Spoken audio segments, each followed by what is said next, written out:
Biography of John Bushnell. Contributed by D. Dale Allen. The Life of John Bushnell, 1823 to 1882. By Inez Bushnell Allred. John was the seventh child born to John and Elizabeth Collins Bushnell. He was born April 19th in 1823 in Headington, Oxford, England. Headington, which was once a royal manor, is situated on the old Roman road running from Oxford to London. 1.5 miles outside the city of Oxford is New Headington, with its famous rock quarries and high homes built on the hills. Most of Oxford College buildings are built of Headington stone, as are most of the principal buildings of the city and the Queen and part of Windsor Castle. The Bushnell men were stonemasons and quarrymen. John's father worked at the quarry. When the boy John was 8 years old, his mother died. They were without a mother for 3 years when his father married Rachel Metcalfe. The children attended the schools at Headington. At 15 years of age, John became restless. He wanted to get a job, but did not like the work his father was engaged in, so he went to work for a farmer who was a neighbor of the family.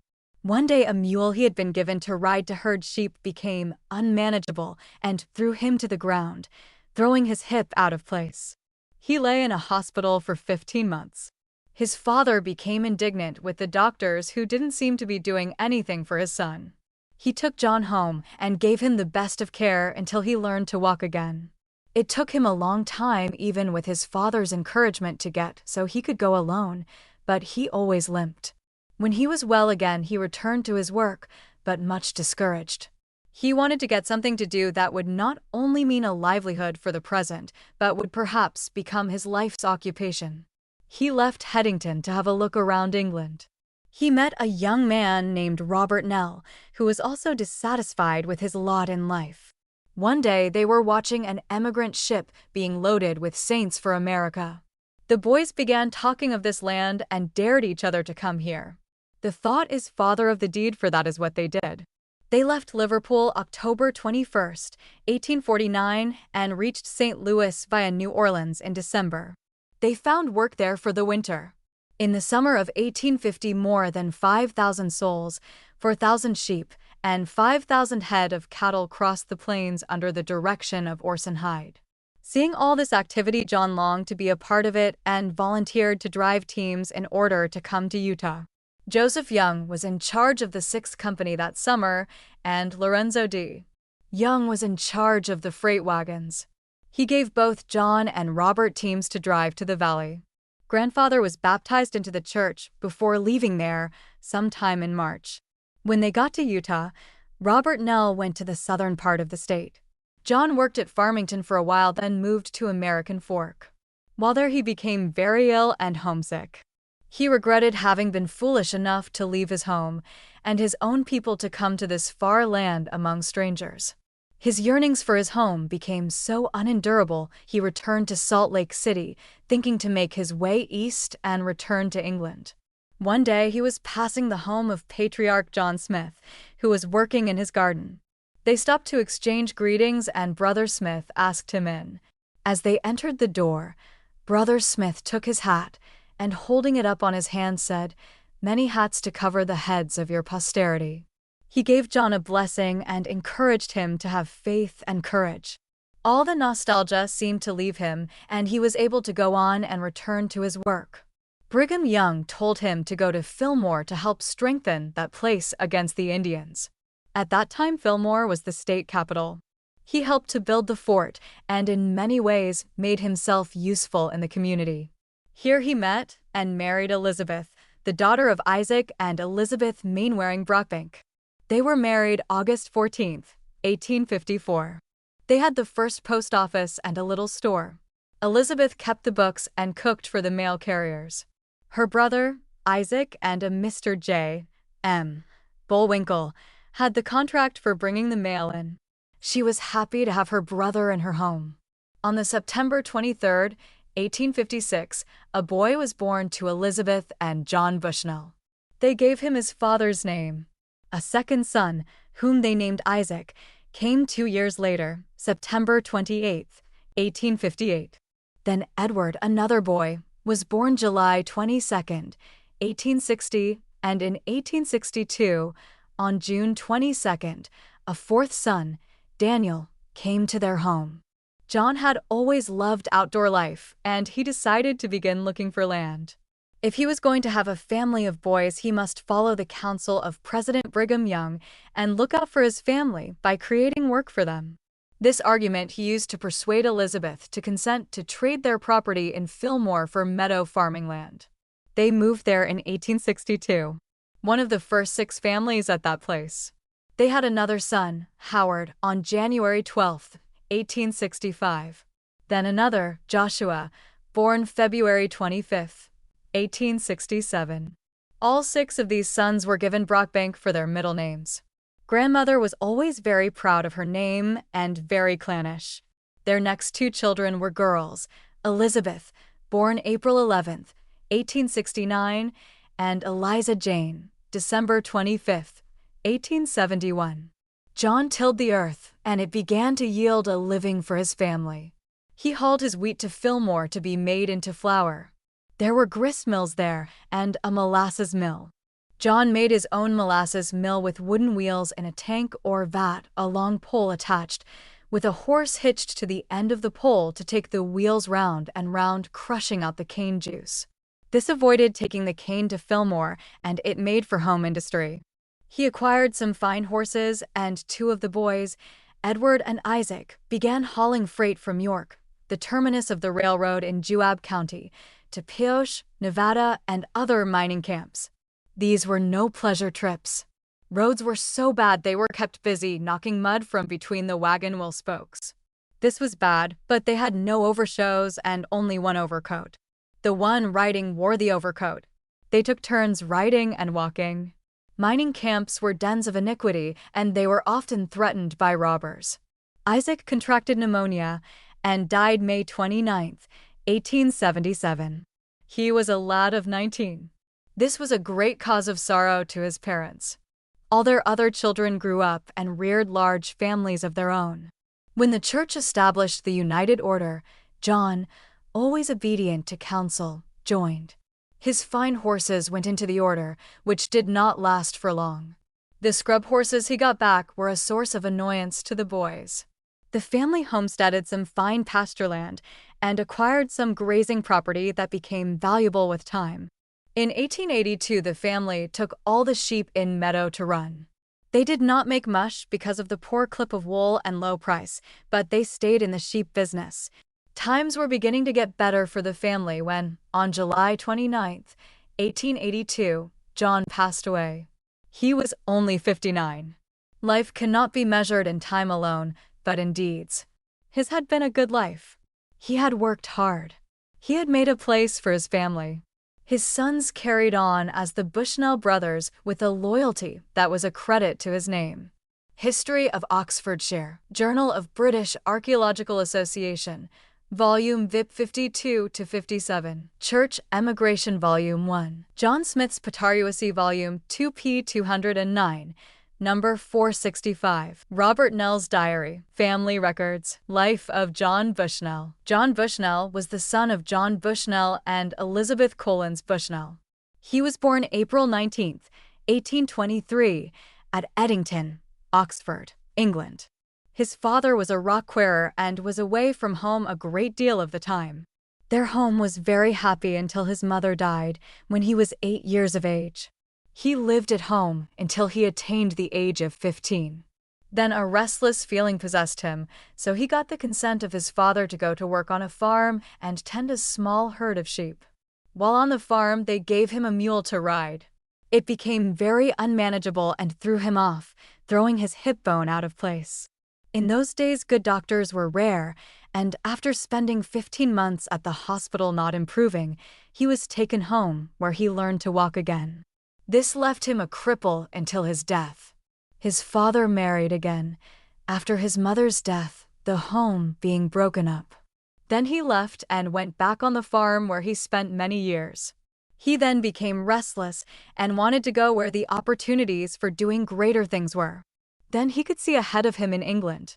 He became acquainted with another young man by the name of Robert Snell, and they decided to come to America with the immigrants. In the year 1850 they migrated.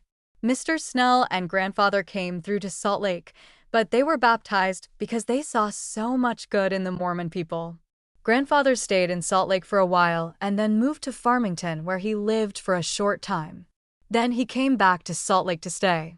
He was very blue and discouraged because he felt so alone in the world. While passing Patriarch John Smith's home one day, he called him in and gave him a patriarchal blessing. He told him he would have a wife and a large posterity. This did him a great deal of good. President Young called him to come down to Fillmore to help strengthen the settlement against the Indians, for they were very treacherous.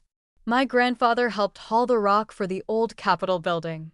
He also helped to build the fort larger, or the one that was joined on to the original fort.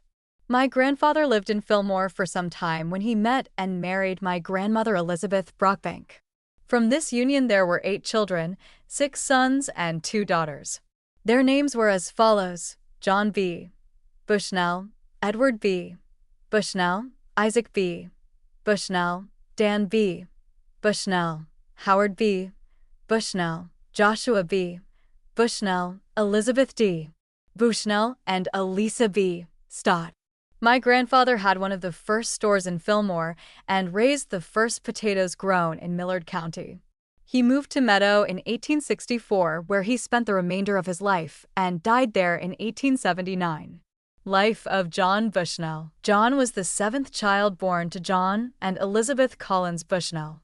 He was born April 19, 1823, in Headington, Oxford, England.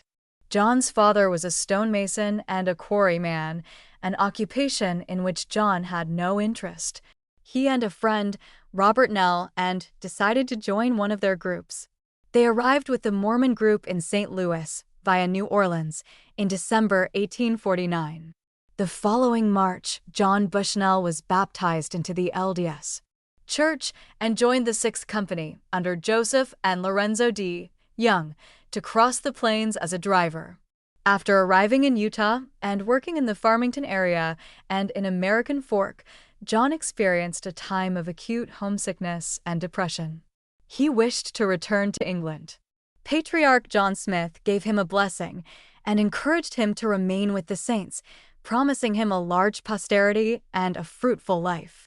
Soon after, he was sent by Brigham Young to Fillmore to help strengthen that place against the Indians. Here, he met and married Elizabeth, the daughter of Isaac and Elizabeth Mainwaring Brockbank, August 14, 1854. They had the first post office and a little store. Elizabeth kept the books and cooked for the mail carriers. Her brother, Isaac Brockbank, and a Mr. J.M. Bullwinkle had the contract for bringing in the mail. John and Elizabeth's children. John, September 23, 1856. Isaac, September 28, 1858. Edward, July 22, 1860. Daniel, June 22, 1862. Howard, January 12, 1865. Joshua, February 25, 1867. Elizabeth, April 11, 1869. And Eliza Jane, December 25, 1871. The first 4 sons were born in Fillmore. At this point in his life, John felt he must follow the counsel of President Brigham Young and look out for his family by creating work for them. This argument he used to persuade Elizabeth to consent to trade their property in Fillmore for meadow farming land. They moved to Meadow in 1862, one of the first 6 families of the town. Their last 4 children were born in Meadow. John worked the land and made a living for his family. He hauled his wheat to Fillmore to the mill, but he made a molasses mill for himself, avoiding taking the cane to Fillmore and creating a little industry in Meadow. He acquired some fine horses, and his sons Edward and Isaac began hauling freight from York, the terminus of the railroad in Juab County, to Pioche, Nevada, and other mining camps.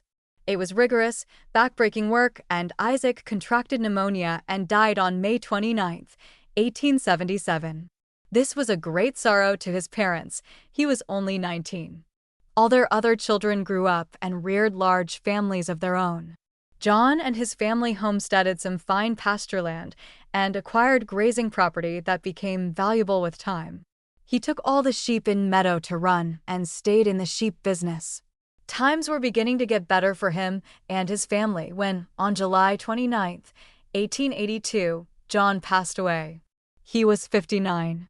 His sons carried on as the Bushnell brothers, with a loyalty that was a credit to his name. Elizabeth Brockbank Bushnell, 1838 to 1926, by Inez Bushnell Allred. Elizabeth Brockbank, daughter of Isaac and Elizabeth Mainwaring Brockbank, was born November 8, 1838, in Liverpool, England. Her father was employed by the Bath Water Works Company. He was in charge of large cisterns of water and the pipes that carried it on the streets. He also supplied the vessels with fresh water in the Queen's docks. Ships from all parts of the world. The family belonged to the Wesleyan Methodist Church, and Elizabeth and her brother Isaac went to church regularly because their father taught a class. He was well respected and a good church member. They lived at number 30 Adlington Street, moving from their home on Crosby Street to help care for Elizabeth's mother. Mother Mainwaring had never been well since having cholera during the epidemic of 1835. Her daughter, May, needed help for she was growing worse. This was in 1844. One evening in 1843, Elizabeth's father had gone to hear Parley P. Pratt, a Mormon apostle, who was preaching in the Royal Amphitheater. He became converted to the church and joined this new religion. Elizabeth's mother was much disturbed and objected to him taking the children to the Mormon Sunday school. This caused much discord in the home, and Mother Mainwaring joined her daughter, so they moved again. Isaac had quit his job with the water company and had gone into business for himself. He brought meat from the meat markets of Old Swan, a village 4 miles from Liverpool, and sold it wholesale and retail in Liverpool. Tension continued to grow in the home over religion. One day, the children's mother called them to her to have them promise they would not go with their father, who was planning to emigrate to America, but they had already promised their father they would go, and they were looking forward to a great adventure.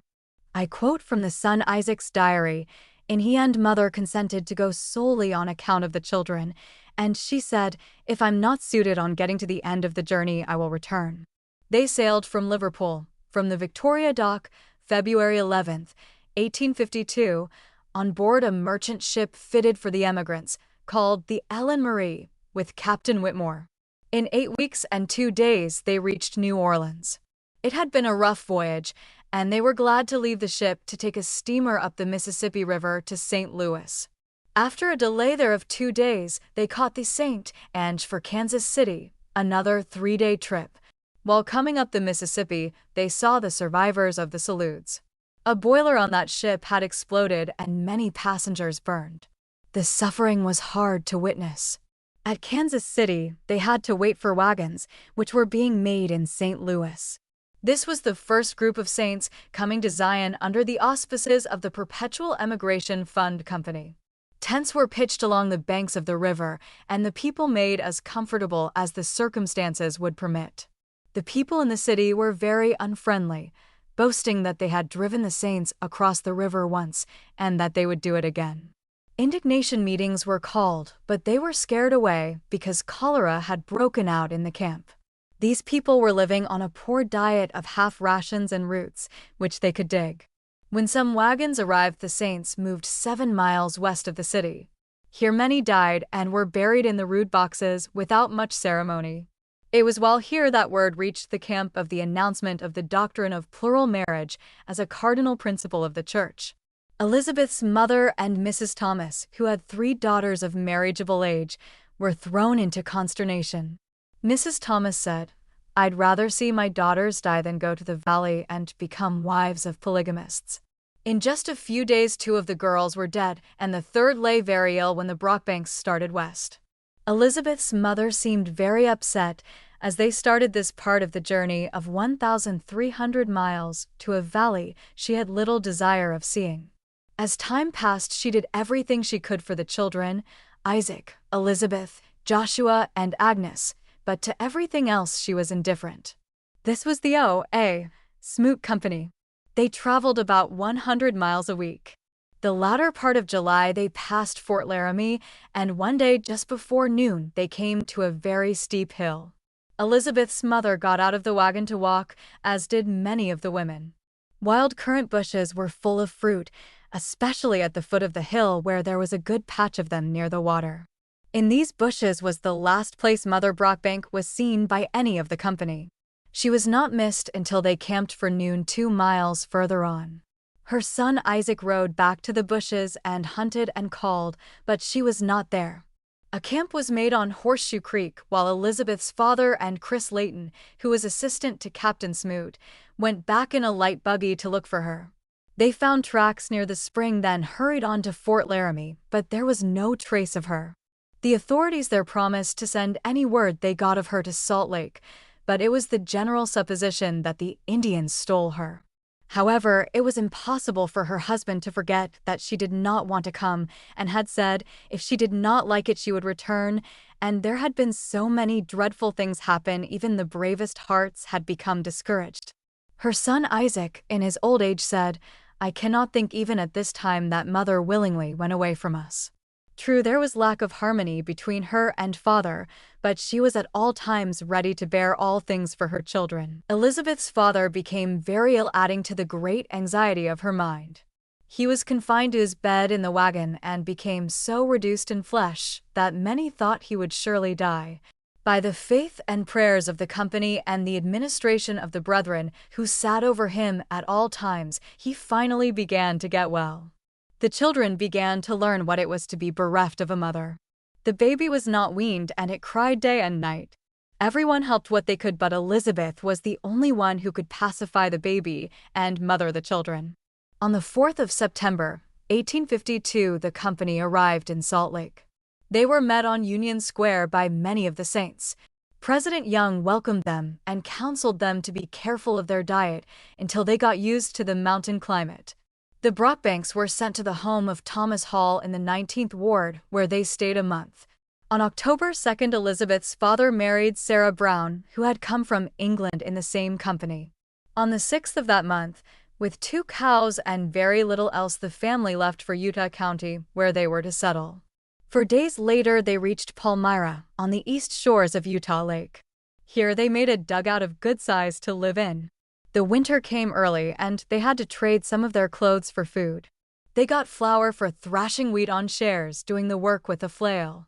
Their cattle lived amongst the willows on the lake and wintered fairly well. The soil was very poor and full of alkali.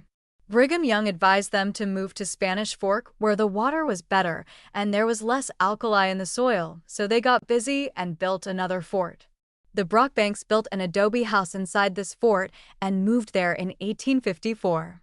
While living in Palmyra, Elizabeth had an experience, which she often told to her grandchildren. One day her father sent her to fetch the cow home from the willow patch.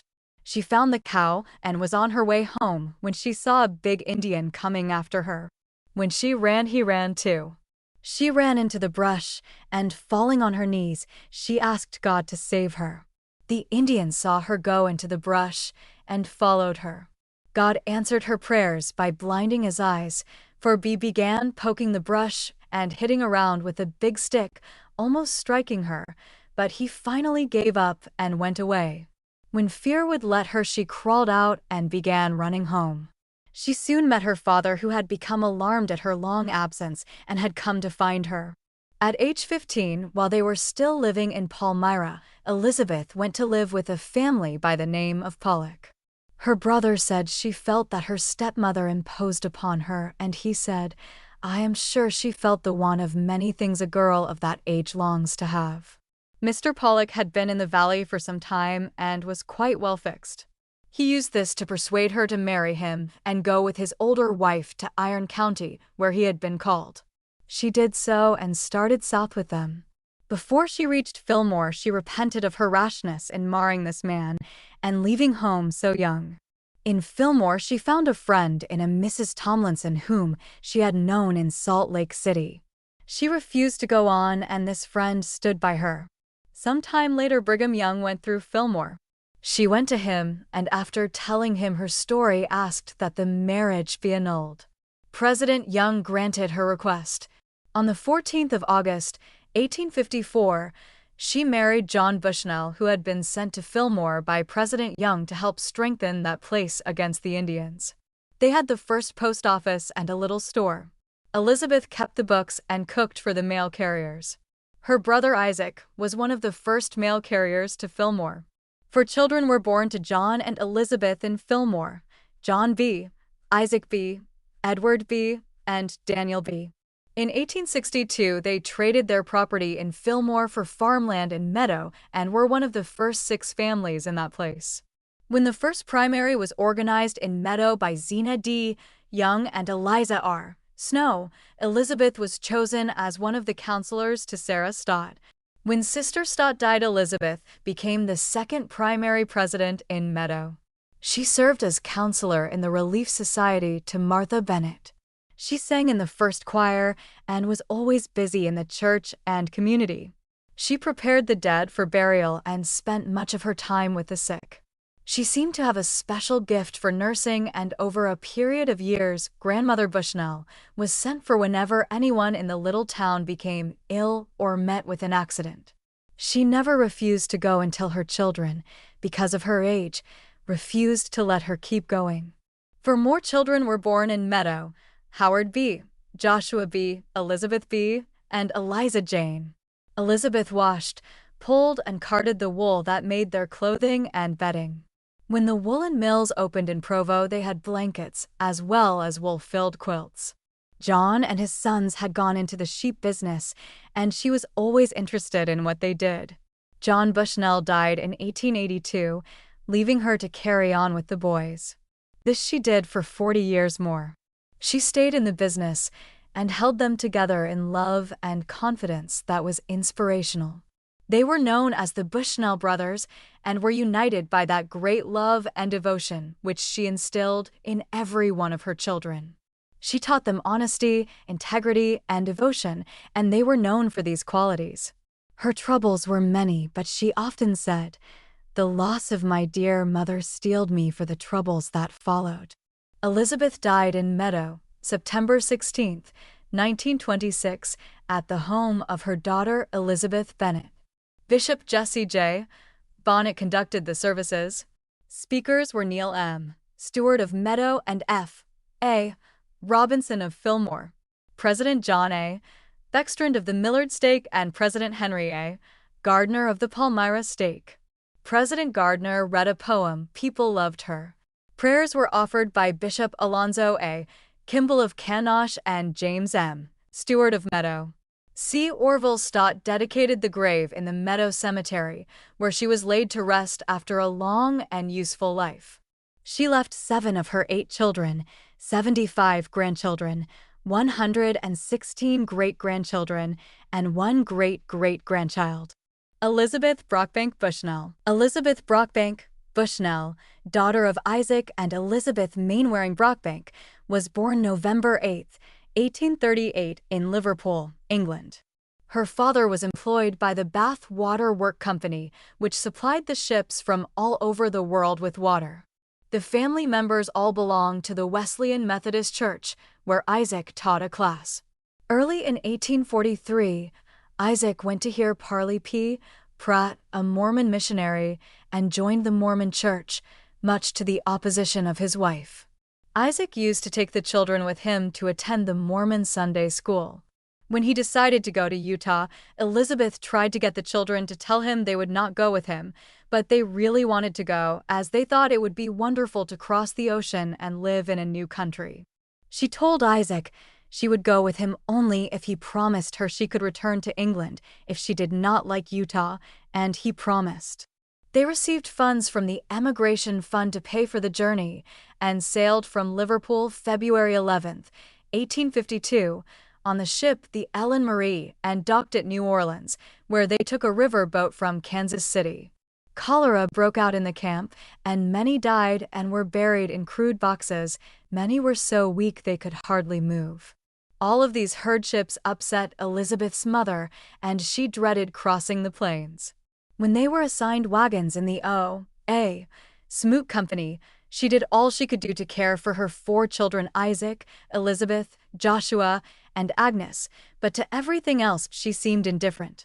In the latter part of July they passed Fort Laramie, and soon after that they came to a hill just before they were to stop for their noon meal. Elizabeth and some of the other women got out of the wagon to walk up the hill in order that the oxen would not have to pull such heavy loads.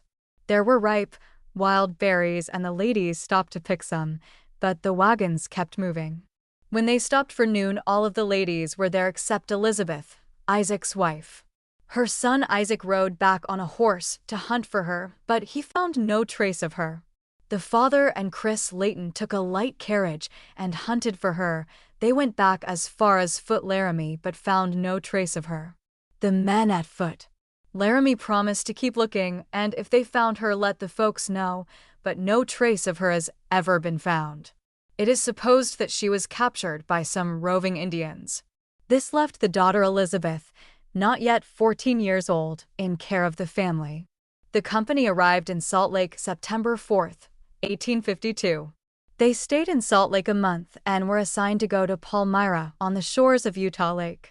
Just before leaving, Isaac the father married Sarah Brown October 2nd, 1852. Sarah had crossed the plains in the same company. They lived in a dugout and had to trade some of their clothes for food. They flailed wheat in order to earn enough wheat for some flour. Elizabeth, the daughter, went to live with a family named Pollock. Mr. Pollock was fairly well-to-do. Mr. Pollock had been called to help settle Iron County and talked Elizabeth into marrying him as his second wife and going to Iron County with him. Elizabeth thought her stepmother imposed on her, and she was so poor she had nothing for herself, so she decided to marry Mr. Pollock. They got as far as Fillmore, and Elizabeth decided she did not want Pollock as a husband. Brigham Young came to Fillmore, so Elizabeth told him her troubles, and Brigham gave her a church divorce. On August 14th, Elizabeth married John Bushnell, who had been sent to Fillmore. They had the first post office and a small store. Elizabeth kept the books and cooked for the mail carriers. Her brother, Isaac, was one of the first mail carriers. 4 children were born to Elizabeth and John while living in Fillmore: John B., Edward Brockbank, Isaac B., and Daniel B. In 1862, they traded their property in Fillmore for farmland in Meadow, where they were one of the first 6 families in Meadow. Elizabeth was first counselor to Sarah Stott, who was the first president of the primary, and later she became the second president. She served in the Relief Society presidency, sang in the choir, and served the church in every way possible. She was an excellent nurse and took care of the sick for years, besides taking care of a large family, since 4 more children were born in Meadow: Howard B., Joshua B., and Eliza Jane. John and his sons had gone into the sheep business, and Elizabeth helped them in many ways. John died in 1882, and she carried on the business for 40 years with her boys. They were known as the Bushnell brothers, and they were united by that great love which she instilled in every one of her children. Although her troubles were many, she declared, "The loss of my dear mother steeled me for the troubles that followed." Elizabeth died in Meadow September 16, 1926, at the home of her daughter Elizabeth Bennet, loved by everyone who ever knew her.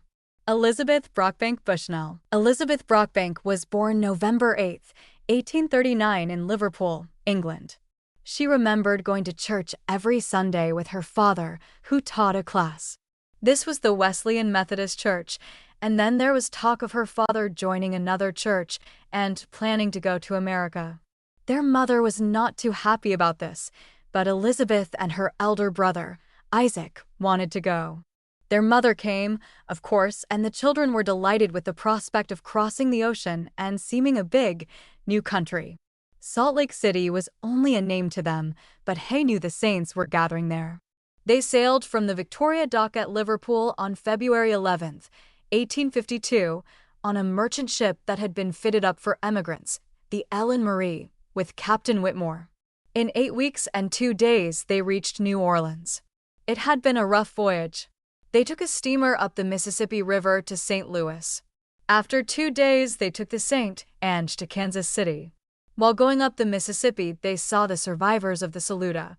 A boiler on that ship had exploded, and many passengers were burned. Elizabeth never forgot the suffering she saw there. While they waited in Kansas City for wagons, cholera broke out in the camp of the Saints. This condition and other discouragements caused many of the people the Brockbanks had become acquainted with to reconsider the journey. However, the Brockbanks moved on. Elizabeth knew her mother was upset at leaving these friends and continuing the journey to a place she had little desire to see. She did everything she could for the children, but to everything else she seemed quite indifferent. The company was in charge of A.O. Smoot and had been making about 100 miles a week. The latter part of July they passed Fort Laramie, and one day just before noon they came to a very steep hill. Her mother got out of the wagon to walk with some other women. Wild currant bushes were full of fruit, especially at the foot of the hill where there was a good patch of them near the water. This was the last place they camped for noon. Her son, Isaac, hurriedly rode back to the bushes and called, but she was not there. Camp was made on Horseshoe Creek, and Elizabeth's father and Chris Layton, Captain Smoot's first assistant, went back to look for her. They found pony tracks near the water, and they hurried on to Fort Laramie, but there was no trace of her. The authorities there were sympathetic and promised to send word to Salt Lake if any trace of her was found, but it was thought the Indians had stolen her. It was impossible for her husband to forget that she did not want to come and had said, "If I don't like it there, I will return." With this worry on his mind, Elizabeth's father became very ill, which added to the anxiety of her mind. He was confined to his bed in the wagon, and many thought he would die. But with the faith and prayers of the people and the elders who administered to him and sat over him, he began to get well. Agnes, the youngest child, was not weaned, and she cried day and night. Everyone was kind and tried to help Elizabeth, but she was the only one who could do anything for the baby. Her own grief was put aside in order for her to mother the children and help her father. They arrived in Salt Lake City on the 4th of September and were met on Union Square by many of the Saints. President Young was there to welcome them and give them advice about their diet until they got used to the mountain climate. The Brockbank family was to stay with the Thomas Hall family in the 19th Ward until they decided where to go. They stayed there about a month. On the 2nd of October, Elizabeth's father married a lady who had come from England in the same company, Sarah Brown. On the 6th, they left for Utah County, where they were to settle. On the 10th, they reached Palmyra, and here they made a dugout of good size to live among the willows along the lake and wintered fairly well. Winter came early, and before it ended they had to trade some of their clothes for food. In this way they got some potatoes, and they caught jackrabbits. One day Elizabeth's father sent her to fetch the cow home from the willow patch. Just as she was on her way home, she saw a big Indian coming after her. When she ran, he ran too, so she ran into a patch of brush, and falling on her knees, she asked God to save her. The Indian followed her into the brush and hitting around with a big stick, almost striking her. He finally gave and went away. When her fear subsided, she crawled out of the brush and began running towards home. She met her father, who had become alarmed at her long absence and was on his way to find her. The Indians became very troublesome, and the soil was full of alkali and very poor, so Brigham Young advised them to move to Spanish Fork. The water was better there too. They built an adobe house and moved there in 1854. When she was 15 and the family was still in Palmyra, she went to live with a family named Pollock. They were quite well fixed because they had been in the valley for some time. Mr. Pollock used this to persuade her to marry him and go with his older wife to southern Utah, where he had been called. She started south with them, but before they reached Fillmore, she repented of her rash act in marrying an older man and leaving home while so young. There she found a friend whom she had known in Salt Lake. She refused to go on, and this friend hid her and stood by her. Some time later, President Young came through Fillmore on his way to Dixie. She went to him and told him her story, asking that he help her. Her marriage was annulled by his order. She married John Bushnell, who had been sent to Fillmore by President Young. They had the first post office and a little store. Elizabeth kept the books and cooked for the mail carriers. Her brother, Isaac, was one of the first mail carriers to Fillmore. Their first 4 children were born there, and then they heard President Young preach a sermon about providing for your own by having something for them to do. They traded their property in Fillmore for farmland and meadow and were one of the first families to live there. When the primary was organized there by Zena D. Young and Eliza R. Snow, she was chosen as a counselor to Sarah Stott. When Sister Stott died, she became the second primary president in Meadow. Later, she served as counselor in the Relief Society to Martha Bennett. She sang in the choir and was always busy in the church and community. She prepared the dead for burial and spent much of her time with the sick. She had a special gift for nursing, and over a period of years, Grandmother Bushnell was sent for whenever anyone in the little town had sickness or an accident. She had great faith and often went where others were afraid to go. Once she went into the home of Robert Edwards where they were all down with diphtheria. Her daughter, Elizabeth, told how she cried and begged her mother to come home when she came to the fence to see how her own family was getting along, but she could not leave for even the mother was down. As the children got well, they were sent to relatives and neighbors, while she continued to care for the very sick mother. When the mother died, she prepared her body for burial. Men came with the coffin to the door, but did not want to come in. She told them to tie handkerchiefs over their mouths and come and lift the body into the coffin, saying, "This is one thing I cannot do alone." She fumigated her clothing by burning sulfur in a room. She never refused to help people until her children, because of her age, refused to let her keep going. She will always be remembered for her pleasant countenance, her kind, gentle, and loving ways. She always thought of others. She washed, pulled, and carded the wool that made their clothing and bedding. When the woolen mills opened in Provo, they had blankets, as well as wool-filled quilts, made from their own wool, for Grandfather and his sons had gone into the sheep business.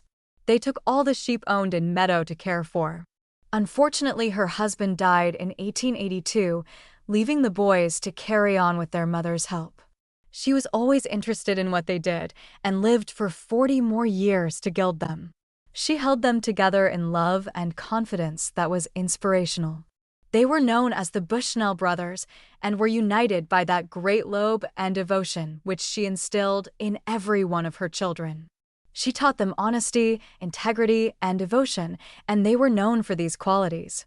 Her troubles were many, but she often said the loss of her mother was the greatest sorrow in her life, and it steeled her for those that followed. She died in Meadow on September 16, 1926, at the age of 88, at the home of her daughter, Elizabeth Bennett. She left 7 of her 8 children, 75 grandchildren, and 116 great-grandchildren, and 1 great-great-grandchild. There are a total of 3 accounts of the story of Elizabeth Brockbank and her mother who disappeared on the journey crossing the plains. Each has a slightly different variation. Wife of John Bushnell. Biography obtained from the Daughters of the Utah Pioneers, Fillmore, Utah, Territorial State House Museum.